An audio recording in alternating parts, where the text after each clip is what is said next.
A Texas woman is suing the state in order to have an abortion after receiving a tragic diagnosis for her baby. Is this justified? Also, Shane Dawson, a controversial YouTuber, has welcomed twin boys with his partner via surrogate. I've got a lot to say about both of these things. We'll also comment on a few other stories. This episode is brought to you by our friends at Good Ranchers. Go to goodranchers.com. Use code Allie at checkout. That's goodranchers.com, code Allie.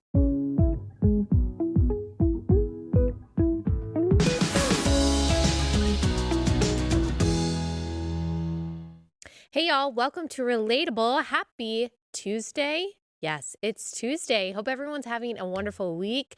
If you haven't listened to yesterday's episode with John Cooper of Skillet, it was awesome.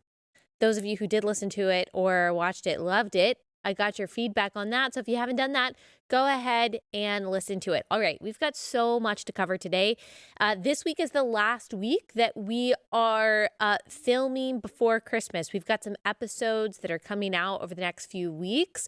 But the 3 weeks of our Christmas, New Year's break, we will not be putting out new episodes every day. Just a little holiday break for the Relatable team before we start back in full force in 2024. Oh my gosh, it's an election year next year. I'm crying about that. I can't believe it. I can't believe it's already an election year and we are about to go into the craziest election season of our lives. And yes, we've been saying that for the past few election seasons, but that's because it's getting crazier and crazier. And so Relatable is going to be here, y'all. It's going to be here 4 days a week, bringing you the craziness. We're not going to be in the thick of politics and polls all the time. That's just not how we do. Of course, we'll be talking about it, but we're also going to do our best to bring you redemptive stories every week, stories, testimonies of how the Lord is saving people, good news of things that are happening. We're going to wade through the craziness and the chaos because we have to do that. That is our responsibility here at Relatable, but we're also going to try to make you laugh, make you praise the Lord. Remember that God is good and sovereign over all things, because it'll be very easy to get sucked into the madness. And we don't want to do that. We don't want to do that. We want to go into the madness and then come back out and remember that God is in control and that there are still things to laugh about and be joyful about. So we got to take a little breather as the Relatable team over the next few weeks. So until then, though, because we've still got the new episodes today, tomorrow, and Thursday, we got a lot to talk about, a lot to get through before we take our break. Okay, so I first want to talk about this story that so many of you have sent me that I've seen all over social media, and that is about this Texas woman whose name is Kate Cox, who is seeking an abortion at 20 weeks, halfway through her pregnancy, saying that she will leave the state for the procedure, and courts are currently weighing her case. You might have heard that the courts granted her so-called right to have an abortion, but the battle is still ongoing. This is a kind of complicated case because Texas has banned most abortions. But there is an exception in Texas for the life or the health of the mother. This is what Section 170A.002 says. It prohibits a person from performing, inducing, or attempting an abortion. There is an exception for situations in which the life or health of the pregnant patient, it says, is at risk. In order for the exception to apply, 3 factors must be met. A licensed physician must perform the abortion. The patient must have a life-threatening condition and be at risk of death or substantial impairment of a major bodily function.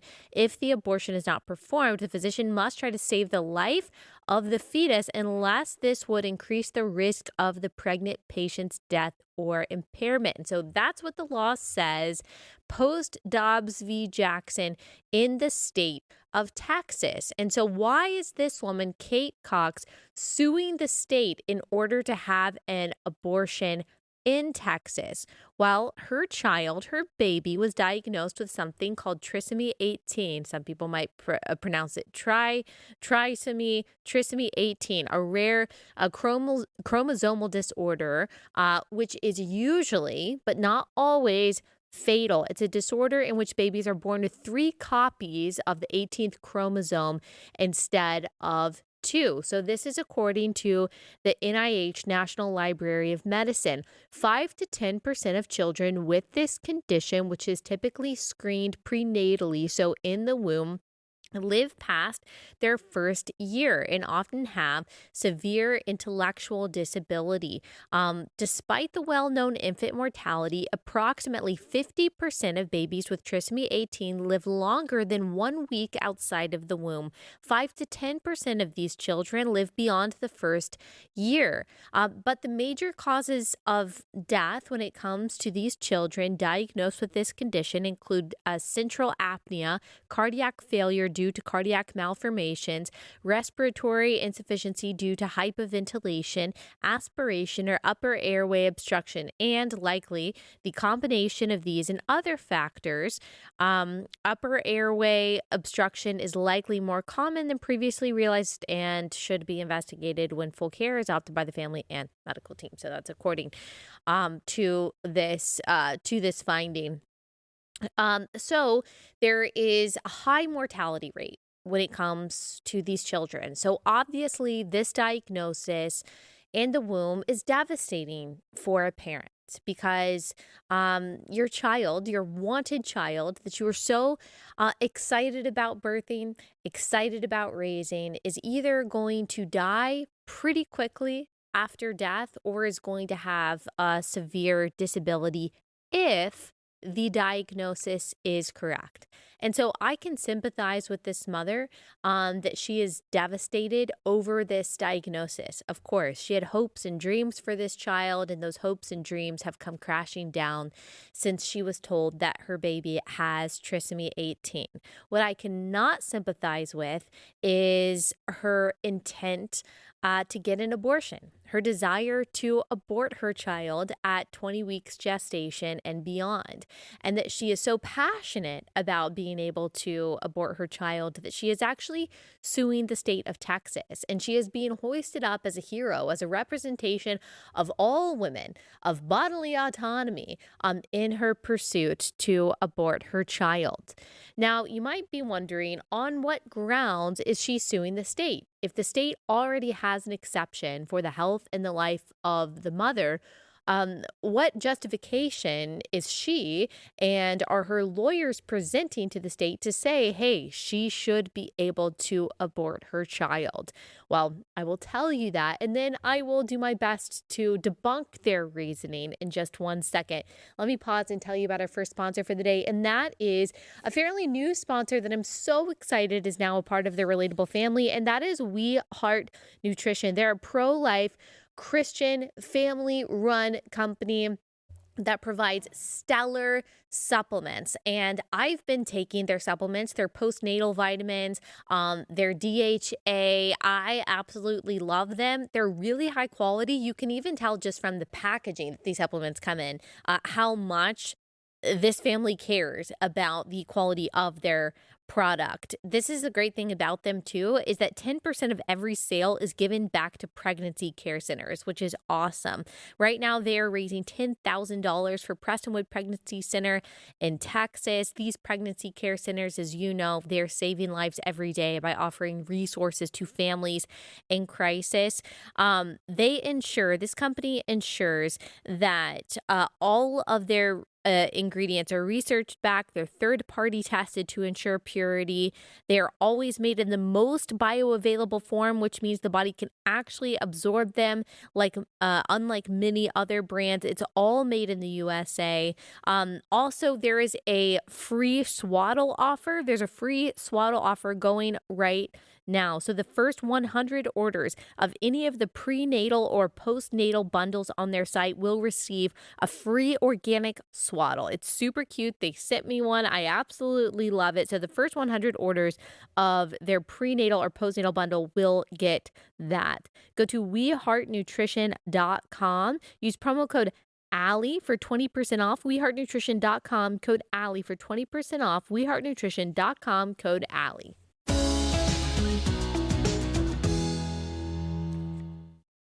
Okay, so Cox and her husband sought a court order to block Texas's abortion bans from applying to her case. She said that she was stunned when her doctor told her that she wouldn't be able to legally have an abortion. Now, why does she want to have an abortion? She wants to have an abortion because she doesn't want to birth a child with these special needs.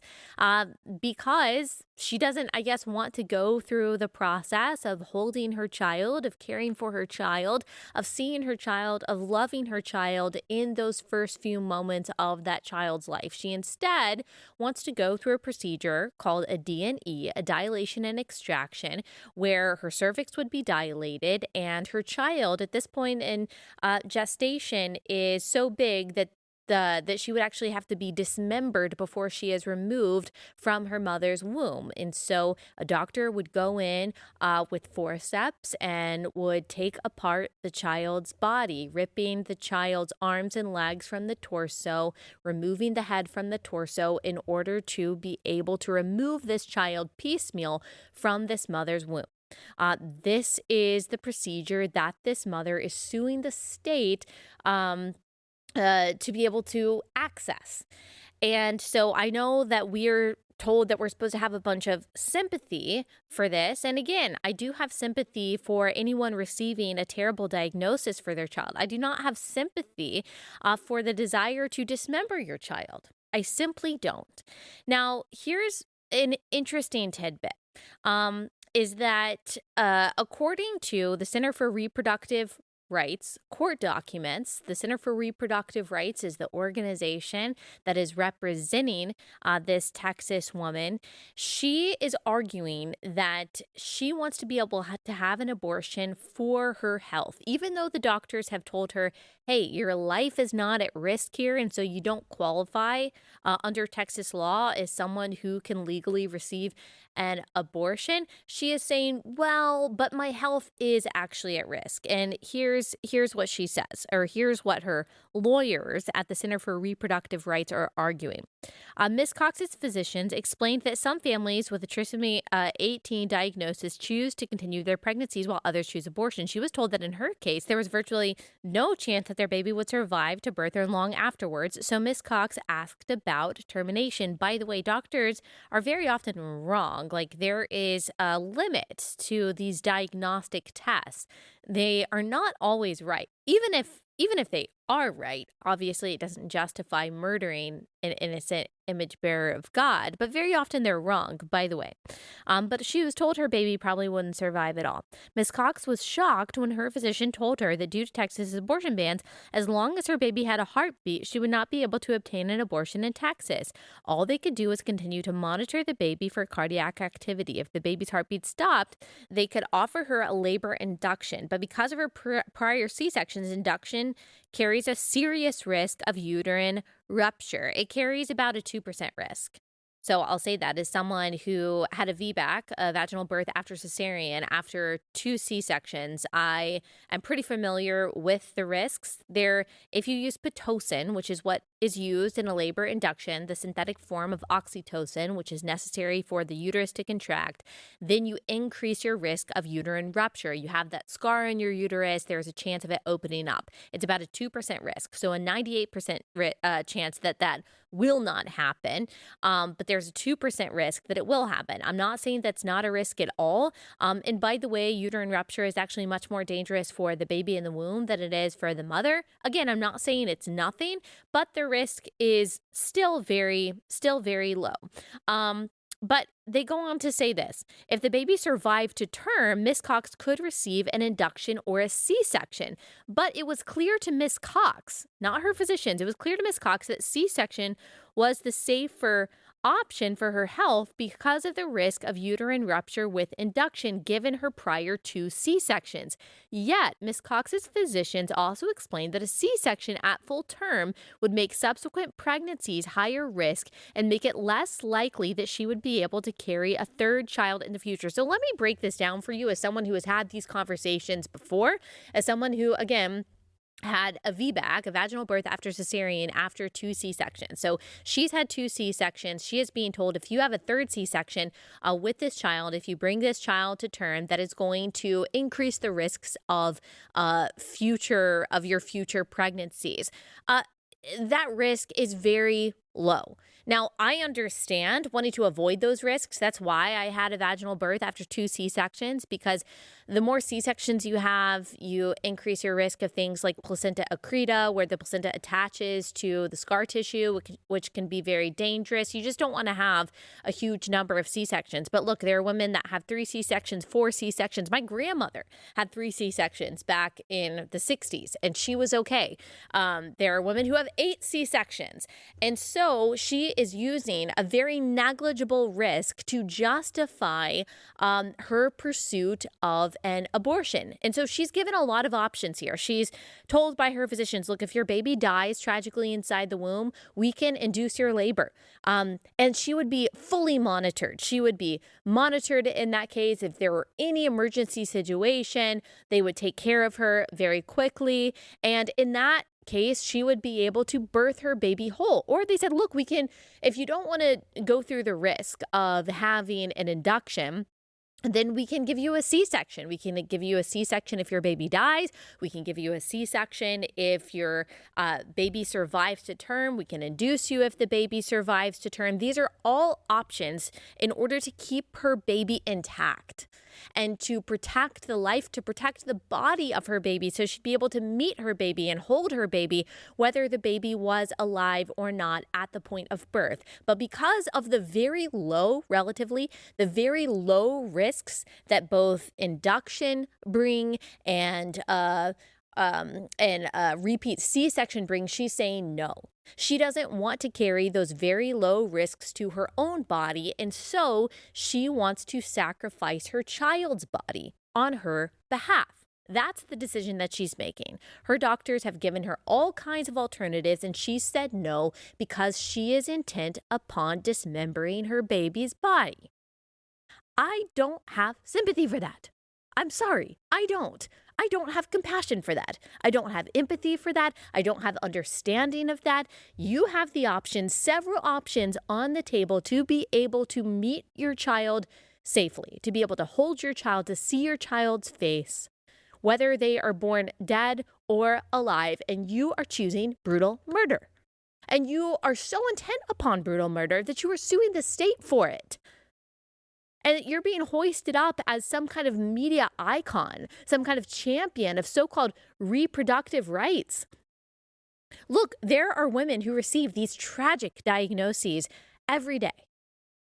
They had all kinds of hopes for their child, and those hopes are dashed when they are told that their child will not either live to term or live long past the point that they are born. And they make the difficult decision, and all parents are called to make difficult decisions where we lay down our desires, our wants, even in some cases, our safety and our health for the sake of our child. They make that difficult decision to carry their child to term and to see their child face to face and to give their child the love and the dignity that little image bearer deserves. It is not necessary for this woman to have an abortion. She just wants an abortion. I guess she does not want to be able to hold her child whole. Because look, either way, this child is delivered. She's acting like if she chooses an abortion, she mitigates all risk. That the risk is only on the side of delivering this child via C-section or vaginal birth with an induction. That's not true. Either way, the child has to come out. There are going to be risks to prematurely dilating your uterus at 21 weeks, or dilating your cervix rather, at 20 weeks gestation. There is going to be risk to that abortion.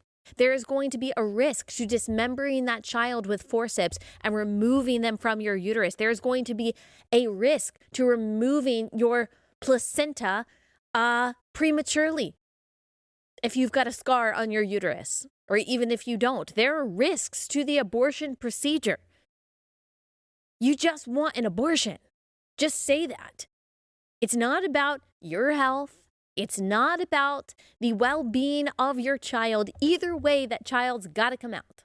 Either way, there is some risk to you. There's some risk to your uterus. There's some risk to your body.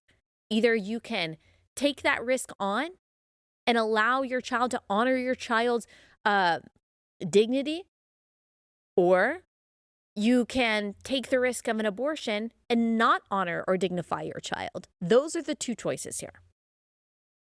So people are sending this to me, wondering what I would say. That's what I would say. That's what I would say. Beware of toxic empathy. Good empathy says this: I understand this mother's pain, how difficult it must have been to hear that diagnosis. That's empathy. I understand that. I can put myself in her shoes. I feel that pain, and gosh, I feel for her so much. How can I be there for her? How can I speak life to her? How can I encourage her? What can I do to comfort her and remind her of God's goodness and love and care and plan for her? Toxic empathy says, I feel for you, and I will affirm whatever choice you make because I feel for you. Oh, you are sad that you have this diagnosis. You want an abortion. I will celebrate that. I will affirm that. I will agree with that. That's toxic empathy. Toxic empathy says only focus on your feelings, on her feelings. Don't think about the vulnerable victim inside the womb. Don't think about the reality of abortion. Don't think about the morality of killing an innocent child. True love says, I understand how this mother feels, and I understand that the baby inside her womb is an image bearer of God. I understand both of these things. And so in love, I am going to have compassion for both parties here. I am going to speak truth, and I am going to advocate for the life and the well-being of both of these parties. That is the Christian stance on this. That is the compassionate stance on this. That is the biblical stance on this. There's no justification for this woman to kill her child, her sweet, image-bearing child. There's just not. She's just being used as a tool, as a prop to try to show, wow, see, this tragic case, abortion is necessary. No, it's not. Murdering this child is not necessary. Either way, she will be delivered. This mother has the choice between delivering her child whole or delivering her child dismembered, and she is choosing the latter. We do not have to have empathy for that decision. All right, that's my take on that. Let me tell you our next sponsor for the day, and then we will get into the next crazy story that I also don't have any sympathy for whatsoever. Let me tell you about our next sponsor, though. It's Good Ranchers. We love Good Ranchers. Let's see. Last night, I put some Good Ranchers chicken breasts into the air fryer. They were cooked to perfection. It was so good. We had some green beans that were cooked with our Good Ranchers bacon, and then we had some rice. It was a great Good Ranchers meal. That's like a very typical meal in the Stuckey home, and our meat is always from Good Ranchers because we love the people that own Good Ranchers. They're Christians, conservatives. They love America, love God. They share the values that you and I do, and it's all from American farms and ranches, and we can trust the quality of the meat of Good Ranchers. We love the chicken. We love the bacon. We love the cuts of steak, and we love the ground beef. That's probably what we use the most, and we just feel really good about supporting this company. And this would also be a great Christmas gift, by the way, if you've been thinking about giving someone in your life either a box of meat or even better, a subscription to Good Ranchers so that box of meat shows up at your door, at their door once a month, then you should definitely do that. And they've got a good deal for you right now. Good Ranchers gift boxes are 15% off and as low as $99 until Christmas. Plus, you can save an extra 15% on every order with my code Allie and get free shipping plus a 100% satisfaction guarantee. No stress, no risk. Use my code Allie to save a bonus 15% today during their last minute gifting sale. GoodRanchers.com. American meat delivered.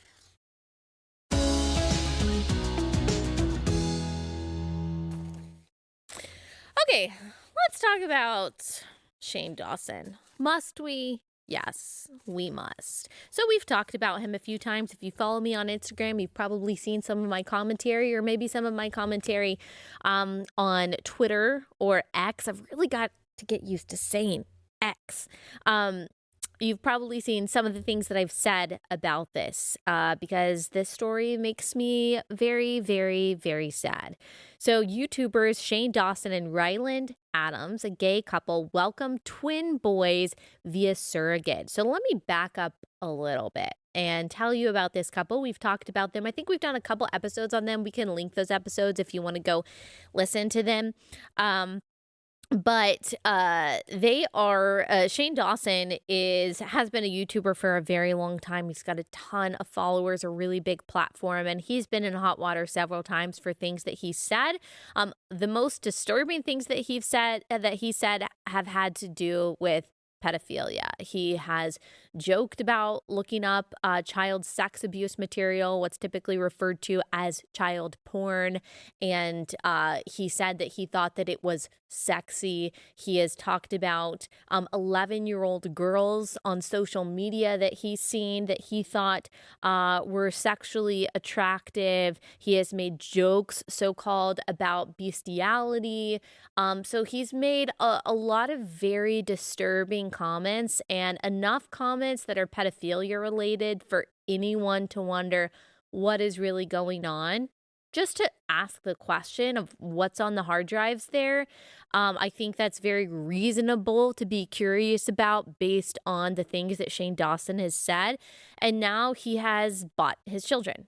And he and his partner, Ryland Adams, have been documenting this experience on YouTube, of course. Got to monetize it. Got to monetize the babies that they're buying. Got to make that money back somehow. And they have joked, again, quote unquote, joked about buying the biological mother of their children in a catalog and doing the same thing for the surrogate of their children. And as we've talked about many times, that's how the process goes. If you're buying an egg donor, there are services that you can employ, that you can hire to help match you with the egg donor of your choice. And you basically look through a catalog. What eye color do you want? What hair color do you want? What ethnicity do you want? What socioeconomic background do you want? What are you thinking as far as education, IQ, all of that? You want that, premium DNA, like you're buying a cut of meat. And they buy these eggs from the woman. Now, an interesting thing that I only started thinking about a few months ago was this phrase, egg donor, egg donation. I'm like, why are they calling it egg donor, egg donation, when that's not really what's happening? Obviously, these women who are harvesting their eggs, they have to go through an intense medical process to do that, by the way, to stimulate their eggs and then to harvest them and all that. Ugh. They're making a lot of money from that. That's why they do it. It's not altruistic. It's not out of the goodness of their heart. They're making money by selling their DNA, selling their future children. It's called egg donation because it's actually illegal to sell your own human tissue in the United States. And so they're technically donating their eggs, but being paid for their time and effort. Isn't that cute? How they're able to kind of get around that. Of course, it's the same thing for sperm donation. I've started to try to say egg selling and sperm selling because that is really what it is. Obviously, the people buying these things are buying the DNA. They're purchasing the DNA. That is really what they're paying for. So they went through the catalog. They decided who their egg donor was going to be. And then the egg donor, the biological mother, is separate from the surrogate. The surrogate also has to be chosen based on the background and based on what characteristics that you are looking for. There's another service that can give you the catalog of surrogates to choose from. Sometimes the surrogate is someone that a couple knows. Again, whether it's two men or whether it's a man and a woman seeking a surrogate, but a lot of times it is a complete stranger. Now, why is the egg seller and the surrogate, why are they separate? Typically, this is a legal requirement to try to separate the bond that the woman would have with the child. It's like we understand that that is the natural relationship that is supposed to be formed. When you take the egg from one woman and you put it in the womb of another woman, you are severing that bond that's created, at least for the women, not for the child, by the way. The child is still creating that bond, creating that natural and instinctive relationship with the woman that is carrying them. He knows her sounds, he knows her heartbeat, he knows her voice, he knows her smell, he knows how she feels. He longs for her the second that they take him out of the womb. He wants that skin to skin. He craves her milk. And yet, in worse treatment than we give to puppies, we rip that child away, both from the biological mother and from the woman who carried him, and we give him to the two strangers, to, in this case, two males that they don't know, whose sounds and smells and sites they are completely unfamiliar with, and we hope for the best. So we force children into this social experiment, and we hope for the best. So that's what's happening here. They got two boys out of this process. They've talked before about how that's a picture of them. If you're watching on YouTube, there's lots and lots of likes on Instagram, which is just really soul crushing. They've talked about how they have 12 embryos that they created. Obviously, they are not going to bring all of those embryos to fruition. So most, if not all, the rest of those embryos are going to be discarded. This is a problem with anyone using IVF, by the way, not just this couple. They've talked about, oh, it's cheaper by the dozen. They even have made comments about, oh, we don't like playing God by choosing our embryos. But of course, that is exactly what they're doing. That's exactly what they're doing. So what's going to happen to those little embryos? I'm not sure. But now they have their two boys from buying the eggs from one woman, renting the womb of another woman, robbing these children of the opportunity to know their mother, to know half of their DNA, but also robbing them of the love of any mother, the love of any woman. And just to show just how dystopian and women replacing this whole situation is, I'll put up this picture that they decided to post. And this picture is Ryland, and he's laying on the hospital bed, obviously very exhausted from labor, right next to the little baby in their bassinets. And he is, I mean, this is just so ridiculous. He's laying on the hospital bed, sleeping. He's on what's called a chuck pad. And that's the little pad that they put underneath women who have given birth to absorb, just to be a little graphic, to absorb the postpartum bleeding. And I say that to emphasize like what we women go through, what the surrogate went through in giving birth. And he's laying there cosplaying. He's laying there like he's so exhausted on a hospital bed on the chuck pad after having done nothing except for coughing up some cash to buy this baby. It's disgusting. It's dystopian. Brave New World, but make it gay. That's what this is. That's what this is. It is, I'm sorry, but buying these children is a form of human trafficking. Yes, it is. It is. It's like prostitution and human trafficking all in one. Super fun because you're buying the bodies of women and you are purchasing these children by purchasing their eggs, purchasing half of their DNA from a woman. And without their consent, carrying them through this very unnatural process, all to rob them of a mother. Yikes. Yikes. How could we ever praise this? How could we ever justify something like this? How is this even legal? By the way, it's not legal in most places.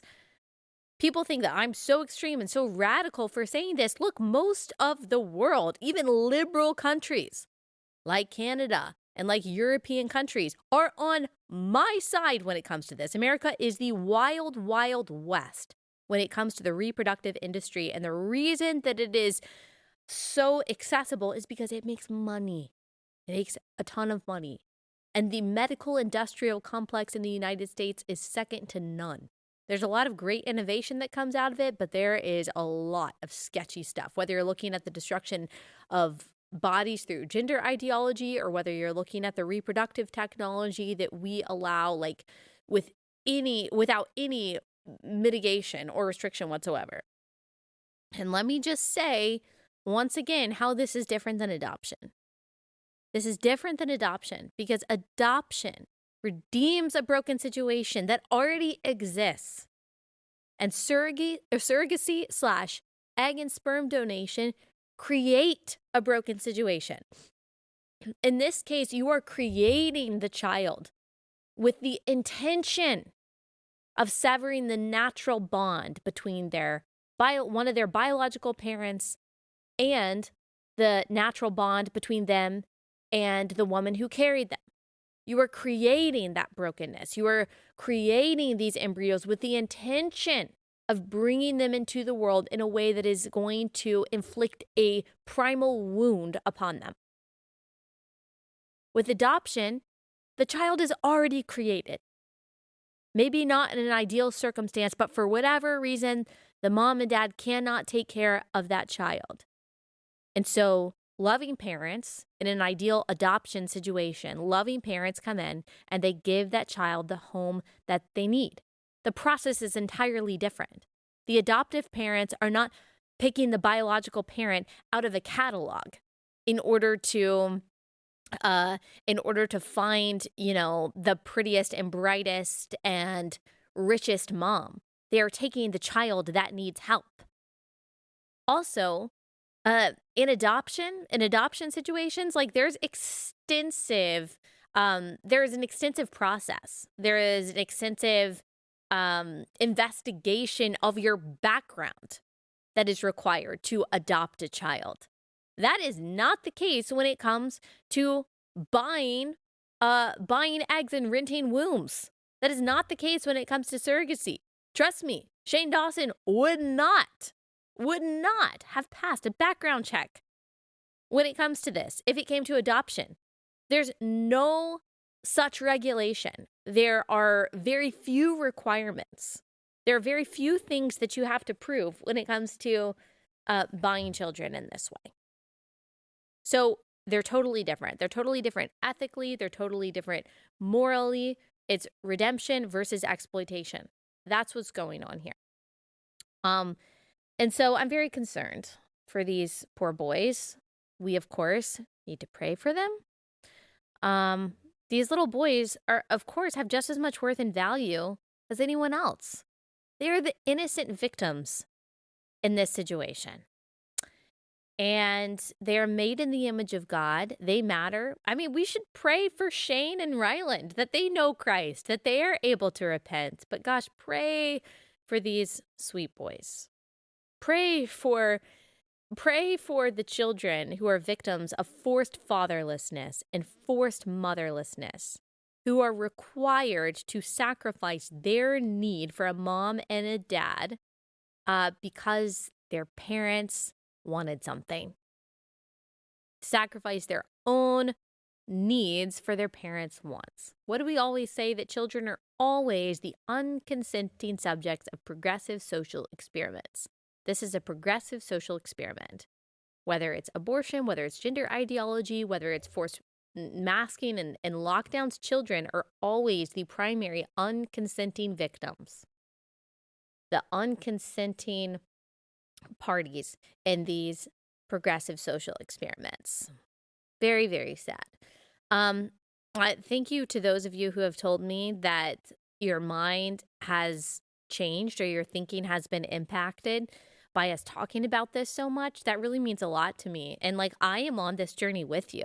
I didn't think about this either a few years ago. It's not like I'm the first person who has been championing the conversation about ethics surrounding reproductive technology.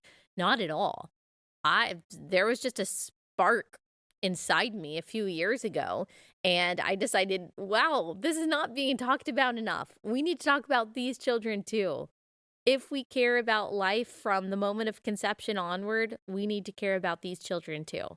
And as always, shout out to Katie Faust, Jennifer Law, and all the other people who have been doing this work for a very long time. All right, maybe a couple other quick things to talk about. Let me tell you about our next sponsor for the day, and that is Brave Books. All right, if you are looking for books for your kids that actually promote the values that you want to instill in them, then you need to check out Brave Books. They're really perfect for kids ages about, I would say, 5 to 10. They're beautifully illustrated. They're really fun. They have all these animal characters that my kids love. I just love them so much. And they talk about all kinds of values, whether it's pro-life, the beauty of the gender binary, losing with dignity, competing in a way that's fair, honesty, all kinds of things that are just really important for our kids to know, but they present them in a creative and a fun way. And they have this awesome book club. It's called the Freedom Island Book Club. You get a new book every month, and they're giving you a deal. My listeners get 20% off your subscription if you use code Allie. And also, you'll get Brave's newest book for free and in time for Christmas delivery if you subscribe now. So go to bravebooks.com, use code Allie for that 20% off. That's bravebooks.com, code Allie.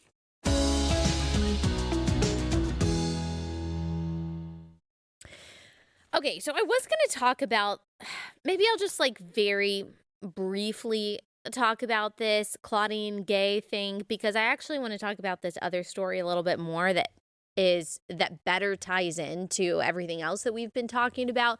But let me just mention this because it's in my notes and everyone's talking about it. So the Harvard president, Claudine Gay, she is in hot water right now because she is being accused of plagiarism. Christopher Rufo, a journalist whom we've had on several times, he has uncovered her plagiarism. She's the president of Harvard that you probably just saw give a congressional testimony unable to say whether calling for the genocide of Jews on campus constitutes as harassment.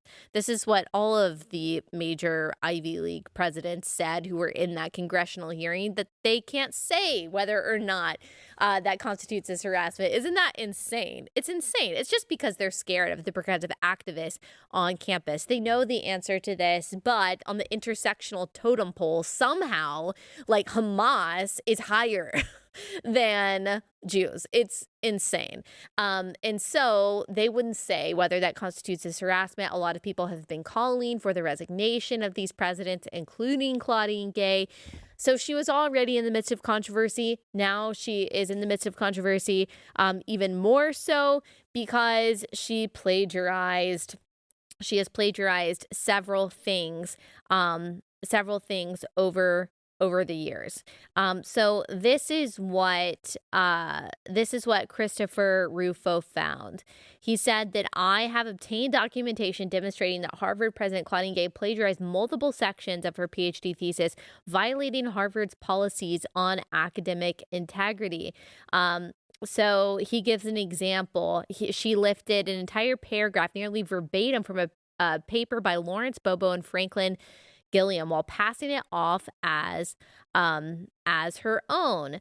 And then also, he said that she repeats this violation of Harvard's policy throughout her document, again using work from Bobo and Gilliam, as well as passages from Richard Shingle, Susan Howell, and Deborah Fagum. She reproduces nearly verbatim, not giving her any credit at all. She also lifted material from scholar Carol Swain. Carol Swain is a conservative commentator and author, and she lifts her material and her writing, again, without giving Swain any credit. This is, of course, plagiarism. And so it's proven right there out in the open. She has absolutely no credentials that have earned her this spot as Harvard's president, except that she ticks the intersectional boxes as a Black woman. That's it. She doesn't have the same resume that previous Ivy League presidents have had, but it's more important that they meet their diversity quota than they have someone who is actually qualified for the job. And in fact, it's not just that she's not qualified, she's actually unqualified, should be disqualified from this position based on her plagiarism, because I guess she is intellectually unable to come up with these thoughts herself. And yet Harvard sent out a memo reaffirming their support for her, reaffirming their support for President Gay's continued leadership of Harvard University. Their extensive deliberations, they say, affirm their confidence that President Gay is the right leader to help our community heal and to address the very serious societal issues that we are facing. So this is just a reminder. We don't have time to get into all of this, but this is just a reminder that honestly, at this point, I think having an Ivy League degree anytime after, I don't know, 2014, I'll give that the cutoff since that was the year I graduated. I graduated college, not Ivy League, but I think it actually is a point against you. I think it actually works against you if you have a degree from one of these universities, because I'm going to assume that you are just, your brain is infested with worms, with brain worms.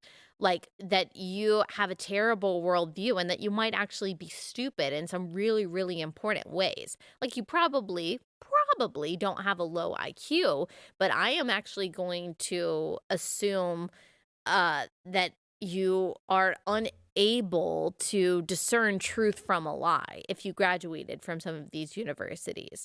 You would have to prove to me otherwise. But gone are the days, I think, where you're able to say, I went to Harvard, I went to Yale, and that it's just assumed that you are actually smart. It certainly shouldn't be assumed that you're wise in any way or that you're competent.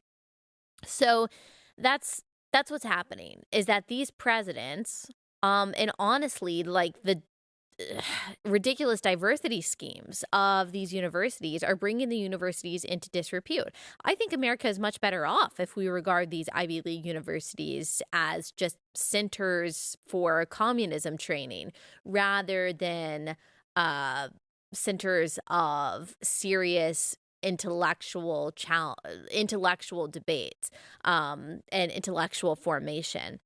So that's what's happening. That's what's happening in academia right now, which again, it's pretty sad, but at the same time, maybe it leads us to a better place where we just ignore the track altogether of having to go from high school to college and trying to get into these Ivy League universities, and instead pursue things that actually build character and that actually make you smarter and more competent and more productive and responsible citizens. Like that would actually be amazing if instead of sending our kids to these incubators for progressivism, that they could actually go out into the world and learn real life principles and how the world actually works. I think that would make them a lot smarter and, of course, more conservative, because that's how it goes.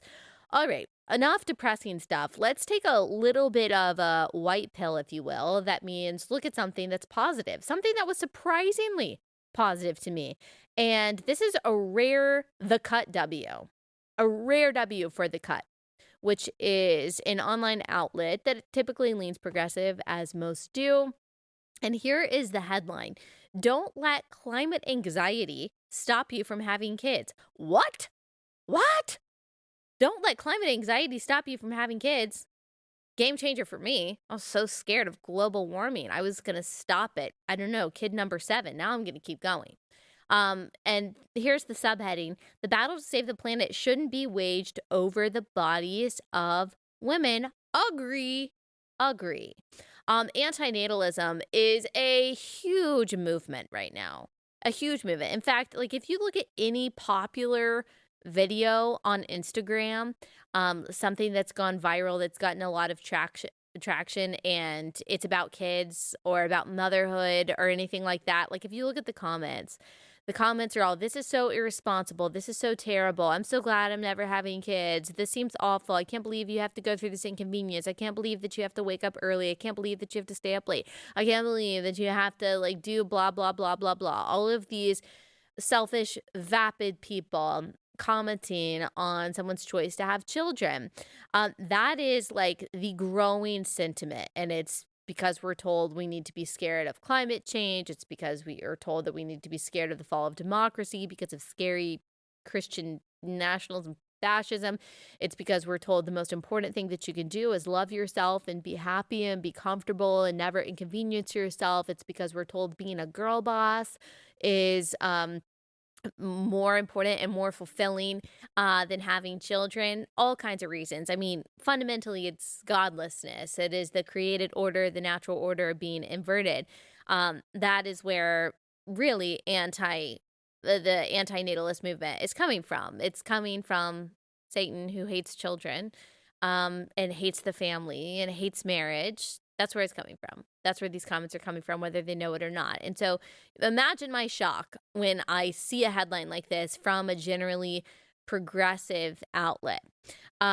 So I'll tell you a little bit more about it, but let me go ahead. I'll just finish up by telling you our last sponsor for the day, and then I'll give you my commentary. Last sponsor for the day is Birch Gold. It's time to diversify your savings with physical precious metals while stockpiling silver in your home safe. Birch Gold Group's most popular special of the year. Now through December 22nd, for every $5,000 you spend with Birch Gold, they'll send you a 1-ounce silver eagle coin for free. Text Allie to 989-898 to claim your eligibility. Now, if you don't know anything about it, you just want more information on it, get a free info kit by texting Allie to 989-898. There's no obligation. You can just learn more about how to diversify your savings with Birch Gold. Text Allie to 989-898, Allie to 989-898.